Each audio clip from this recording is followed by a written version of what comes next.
बाबर ने बहुत बड़ा एक ब्लंडर किया कि जब 66 पे 4 आउट हो गए थे 15वें ओवर में, तो उसके बाद बाबर आजम को एक आध ओवर और कराना चाहिए था अपने फास्ट बॉलर से। वो अपने स्पिनर्स को लेकर आए, मोहम्मद नवाज और शादाब खान को, और वो इतने इफेक्टिव साबित नहीं हुए, जिसकी वजह से वो पार्टनरशिप लगी 138 रन की शार्दुल ठाकुर। तो 4 उनके पास पेसर्स हैं, जबकि उनके पास 2 स्पिनर्स हैं, कुलदीप यादव है, रविंद्र जडेजा।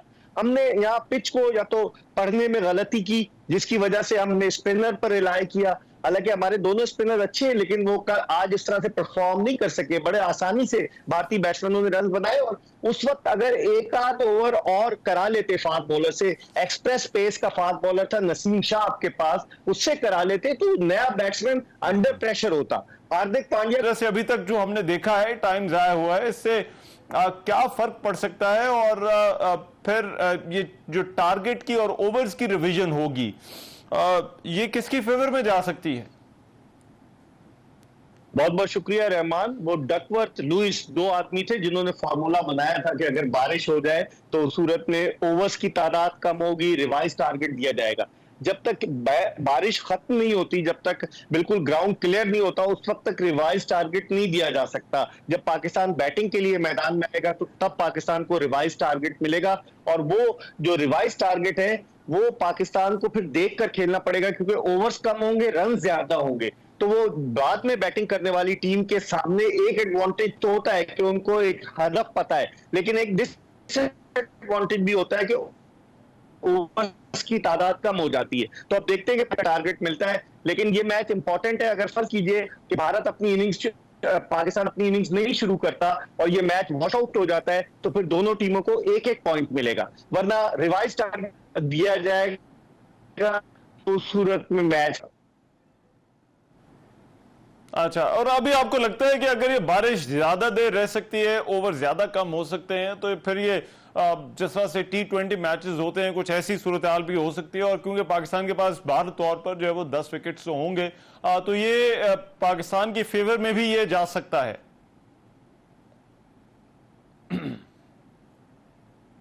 बिल्कुल का रहमान, अगर ओवर कम होते फिर वो एक तरह से शॉर्टर वर्जन का मैच हो जाए, और शॉर्टर वर्जन के मैच में पाकिस्तान को ये एडवांटेज होगा कि हमारे खिलाड़ी, हमारे बल्लेबाज है वो T20 स्पेशलिस्ट है, तो उस सूरत में पाकिस्तान एक एडवांटेज ले सकता है। लेकिन ये डिपेंड करता है कि कितने ओवर्स का मैच होता है, अंपायर्स रिवाइज टारगेट क्या देते हैं, और फिर उसके बाद जो है वो फैसला होगा कि क्या पाकिस्तान इस हदफ को अबूर कर पाएगा या नहीं कर पाएगा। ठीक है, और इसका पता तभी चलेगा जब बारिश रुकेगी और ये DL मेथड के थ्रू रिवाइज होगा। लेकिन अब इनिंग्स की बात करते हैं। जो भारतीय इनिंग्स थी उसमें किस तरह से देखते हैं पाकिस्तानी पेसर्स की परफॉर्मेंस? एक बहुत जबरदस्त आगाज, फिर दरमियान में एक इंडियन पार्टनरशिप, और फिर अच्छी एंडिंग पाकिस्तानी बॉलर्स ने की। देखिए रहमान, पाकिस्तानी पेसर्स जब 2019 के वर्ल्ड कप के बाद से लेकर अब तक पाकिस्तान ने इस मैच को मिलाकर 32 वनडे इंटरनेशनल मैचेस खेले, और पाकिस्तान के फास्ट बॉलर्स ने 181 विकेट हासिल की हैं। दुनिया की किसी टीम के फास्ट बॉलर्स ने गुज़िश्ता 4 बरस में वनडे मैचों में इतनी विकेटें नहीं ली जितनी पाकिस्तानी बॉलर्स ने ली हैं। आज भी आप देखें, जो 10 की 10 विकेटें गिरी हैं वो फास्ट बॉलर्स के हिस्से में आई है। 4 शाहीन शाह अफरीदी की, 3 हारिस रऊफ की और 3 नसीम शाह की। तो इसको देखते हुए मुझे लगता है कि बाबर ने बहुत बड़ा एक ब्लंडर किया कि जब 66 पे 4 आउट हो गए थे 15वें ओवर में, तो उसके बाद बाबर आजम को एक आध ओवर और कराना चाहिए था अपने फास्ट बॉलर से। वो अपने स्पिनर्स को लेकर आए, मोहम्मद नवाज और शादाब खान को, और वो इतने इफेक्टिव साबित नहीं हुए, जिसकी वजह से वो पार्टनरशिप लगी 138 रन की ईशान किशन और हार्दिक पांड्या के दरमियान। वहां हमसे गलती हुई, वरना बाद में फिर जब हमारे फास्ट बॉलर्स आए तो हमने भारत को काफी कंट्रोल किया। लेकिन वो मरहला ऐसा था कि जहां हमने उनको ऑफ द हुक जो है उनको छोड़ दिया, जिसकी वजह से वो 266 रन बनाने में कामयाब हुए। आपको लगता है इसकी गुंजाइश उस वक्त थी, क्योंकि जो कमेंटेटर्स थे उनका ख्याल था कि पाकिस्तान को शायद बाबर आजम उस वक्त अपनी ये जो फास्ट वाली पेसर्स की जो ऑप्शन है इसको बचा कर रखना चाह रहे हैं, और इस वक्त स्पिनर्स को लाना शायद मजबूरी थी। और फिर ये भी कि जो पिच में है, आपने ठीक कहा 10 की 10 विकेटें पेसर्स की थी, तो एक पेसर को जो है वो और खिलाया जा सकता था, टीम के अंदर जगह बनती थी या नहीं? बिल्कुल बनती थी। अब आप भारत को देख ले रहमान कि भारत की टीम में 3 तो पेसर्स हैं ही उनके पास। जसप्रीत बुमराह है, उनके पास मोहम्मद सिराज है, उनके पास हार्दिक पांड्या है और शार्दुल ठाकुर है, शार्दुल ठाकुर। तो 4 उनके पास पेसर हैं, जबकि उनके पास 2 स्पिनर्स हैं, कुलदीप यादव है, रविंद्र जडेजा। हमने यहाँ पिच को या तो पढ़ने में गलती की, जिसकी वजह से हमने स्पिनर पर रिलाय किया। हालांकि हमारे दोनों स्पिनर अच्छे हैं, लेकिन वो आज इस तरह से परफॉर्म नहीं कर सके। बड़े आसानी से भारतीय बैट्समैनों ने रन बनाए, और उस वक्त अगर एक आध ओवर और करा लेते फास्ट बॉलर से, एक्सप्रेस पेस का फास्ट बॉलर था नसीम शाह आपके पास, उससे करा लेते तो नया बैट्समैन अंडर प्रेशर होता। हार्दिक पांड्या को सेट होने का मौका अपने फराम, ईशान किशन को सेट होने का मौका फराम किया, जिसका एडवांटेज भारत को मिला। ठीक है। और अभी आपको क्या लगता है पाकिस्तान की जो बैटिंग है, क्या उसके अंदर कंसिडरिंग जब भी हम इनिंग्स का आगाज करें तो उसके अंदर कोई ऑर्डर के अंदर कोई तब्दीली करने की जरूरत है? ये जो टारगेट है 267 का, देखिए उसपे एक चीज हो सकती है कि अगर ये छोटे ओवर्स का, कम ओवर्स का मैच हो तो शायद रिजवान को ऊपर भेजा जाए, लेकिन हमारे दोनों ओपनर्स इमामुल हक और फखर जमान सेट हैं। फखर जमान स्ट्रगल कर रहे हैं। रहमान गुज़िश्ता 7 वनडे इंटरनेशनल मैचेस में उन्होंने सिर्फ 131 रन बनाए हैं, कोई मिस सेंचुरी स्कोर नहीं की, लेकिन उनका टेम्परामेंट बड़े मैच का है। उम्मीद है, जिस तरह उन्होंने 18 जून 2017 को भारत के खिलाफ ओवल लंदन में चैंपियंस ट्रॉफी के फाइनल में सेंचुरी स्कोर की थी, पाकिस्तान को जितवाया था, तो फखर जमान को अगर ये चाहे तो शफल कर सकते हैं, लेकिन मुझे नहीं लग रहा ये बैटिंग ऑर्डर को शफल कर शुरू के 4 और उसके बाद नंबर 5 पर अगर ओवर्स कम होते हैं तो नंबर 5 पर ये इफ्तिखार अहमद को ला सकते हैं, जिन्होंने सेंचुरी बनाई है, और नंबर 6 पर ये शादाब खान को ला सकते हैं।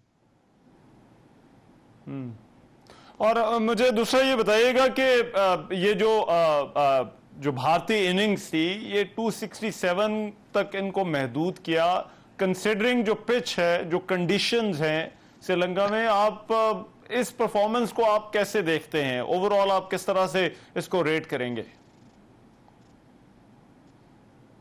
देखिए रीजनेबल स्कोर किया है भारत ने। हालांकि शुरू में 4 विकेटें गिर गई, बीच में रिकवर किया, आखिरी में फिर विकेटें गिर गई, लेकिन एक अच्छा स्कोर है, क्योंकि आउटफील्ड जो है वो अब बारिश की वजह से स्लो हो जाएगी। अगर स्ट्रोक खेलेंगे तो गेंद तेजी के साथ, जैसे आमतौर पर होता है कि बिजली की सी तेजी के साथ गेंद बाउंड्री लाइन क्रॉस करती है, वो नहीं होगा। आउटफील्ड गीली होने की वजह से एक थोड़ा सा पाकिस्तान को डिसएडवांटेज होगा जब स्ट्रोक खेलेंगे। और चूंकि बाउंड्रीज बड़ी है यहाँ, ये पालीकेले इंटरनेशनल क्रिकेट स्टेडियम की जो कैंडी में है, तो बाउंड्रीज बड़ी है, उस लिहाज से भी पाकिस्तान को देखभाल कर, जैसे उन्होंने अपनी इनिंग्स में सिंगल डबल्स पे कंसंट्रेट किया बीच के ओवर्स में, तो पाकिस्तान को मोहतात होकर खेलना पड़ेगा। कोई वजह नहीं हमारी बैटिंग रहमान के कर सकते हैं। अच्छा, और भारतीय बल्लेबाज जो थे वो उन्होंने जब आगाज भी किया था तो वो बड़ा मोहतात होकर किया, फिर जब उनकी विकेटें गिरी तो वो फिर दोबारा मोहतात हो गए। आपको लगता है ये जो प्रेशर का फैक्टर भी हो सकता है पाकिस्तान जब बैटिंग करने के लिए जाए, या फिर रीसेंट परफॉर्मेंसेस जिस तरह की पाकिस्तान की हैं? पाकिस्तान ने कुछ बड़े अच्छे टोटल्स भी चेज किए हैं। देखिए अब पाकिस्तान के सामने एक जो बॉलिंग होगी, जसप्रीत बुमराह बेहतरीन बॉलर है, वो वापस आया है, और भारतीयों की तो ये प्लानिंग थी कि इब्तिदाई ओवर्स को रन्स न बनाओ, लेकिन शाहीन शाह अफरीदी के और नसीम शाह के इब्तिदाई ओवर्स को जो है वो जाने दो, बाद में हम स्कोर में इजाफा कर लेंगे। और यही वजह आपने देखा, शुभमन गिल बड़ा स्लो खेले, रोहित शर्मा भी बड़े कॉशियस थे, कोहली आए वो भी बड़े कॉशियस थे, तो वो तो एक स्ट्रेटेजी के साथ मैदान में उतरे। अब पाकिस्तान क्या स्ट्रेटेजी बनाता है? इतना बड़ा एंटोराज है पाकिस्तान के साथ, कंसल्टेंट ग्रांट ब्रैडबर्न भी वहां मौजूद है, जो हेड कोच है, बैटिंग कोच एंड्रयू पुटिक भी वहां मौजूद है, तो क्या प्लानिंग करते हैं? अब डिपेंड करता है, सारा कुछ डिपेंड करेगा रहमान ओवर्स की तादाद पर, कि कितने ओवर्स खेले जाएंगे और कितना टारगेट मिलेगा। अच्छा, और कब तक इंतजार होगा बारिश का, और कब ये इम्कान हो सकता है कि ये मैच या मतलब पाकिस्तान की इनिंग्स हो ही ना? इंतजार की इसकी क्या लिमिट क्या होती है ऐसी सूरत हाल में? देखिए अभी जो मैं देख रहा हूं, मैंने देखा कि अभी कवर्स हटाए जा रहे हैं, बारिश रुक गई ये जब भी कवर्स हटाए जा रहे हैं, तो कवर्स हटाए जा रहे हैं, अभी साइड के कवर्स हटाए जा रहे हैं, रहमान अभी पिच पे कवर्स हैं, तो उसके बाद अंपायर्स आकर जायजा लेंगे आउटफील्ड का कि कोई प्लेयर जख्मी ना हो जाए फील्डिंग करते हुए, और फिर उसके बाद वो फैसला करेंगे अगर बारिश रुक गई है, क्योंकि आउटफील्ड के कवर जो है वो हटाए जा रहे हैं, अगर बारिश रुक गई है तो फिर उसके बाद ही वो फैसला करेंगे कि आया ग्राउंड खेलने के काबिल है, फील्डिंग के काबिल है या नहीं, क्योंकि ऑलरेडी ढकी हुई लेते हैं।